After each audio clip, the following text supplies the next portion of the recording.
আওয়ামী লীগকে পুনর্বাসন করবার বিভিন্ন আকাঙ্ক্ষা বিভিন্ন জায়গায় আমরা দেখতে পাচ্ছি।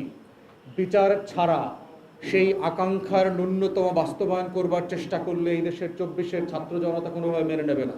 যে ওনারা ক্ষমতা নিয়েছেন, দায়িত্ব নিয়েছিলেন, সেই জায়গা থেকে ওনারা যেই সফলতা দেখিয়েছেন সেটা অবশ্যই জাতির কৃতজ্ঞতা প্রকাশ করবার মতো। এবং আমরা মাননীয় প্রধান উপদেষ্টা এবং ওনার টিমকে আন্তরিকভাবে অভিনন্দন এবং শুভেচ্ছা জানাচ্ছি এই ঐতিহাসিক দায়িত্ব অত্যন্ত আন্তরিকতার সাথে পালন করবার জন্য। নির্বাচন কমিশন থেকে শুরু করে প্রশাসন, আইনশৃঙ্খলা বাহিনী এবং যৌথ বাহিনী পার্টিকুলারলি তারা নির্বাচনটা আয়োজন করবার জন্য যেই ভূমিকা রেখেছেন, একাংশ বাদে এটা মোটা দাগে অবশ্যই তাদেরকে অভিনন্দন এবং ধন্যবাদ দেওয়ার মতো তারা যোগ্য এবং আমরা অ্যাকর্ডিংলি তাদের প্রতি কৃতজ্ঞতা প্রকাশ করছি।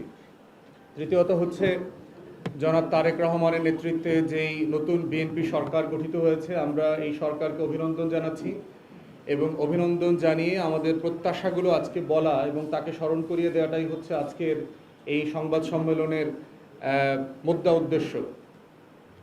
প্রথমত হচ্ছে যে মাননীয় প্রধানমন্ত্রীকে আমরা স্মরণ করিয়ে দিতে চাই যে 24-এর গণ অভ্যুত্থানের সবচেয়ে বড় বেনিফিশিয়ারি হচ্ছে বিএনপি, আপনি এবং আপনার পরিবার।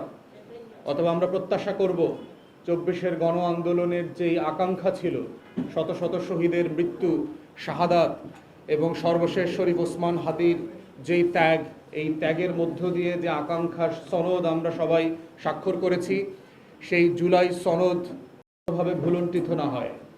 আমরা গতকালকে নতুন সরকারকে দায়িত্ব নেওয়ার ব্যাপারে যেভাবে খুশি হয়েছি, একইভাবে আমরা আশা করেছিলাম যে ওনারা সংস্কার পরিষদের শপথ নেবেন, কারণ এটার মধ্য দিয়েই হচ্ছে যে জুলাই সনদ বাস্তবায়ন করবার যে আকাঙ্ক্ষা ঐকমত্য কমিশনে ব্যক্ত করা হয়েছিল সকল রাজনৈতিক দলের পক্ষ থেকে, সেটার একটা পূর্ণাঙ্গতা পেত।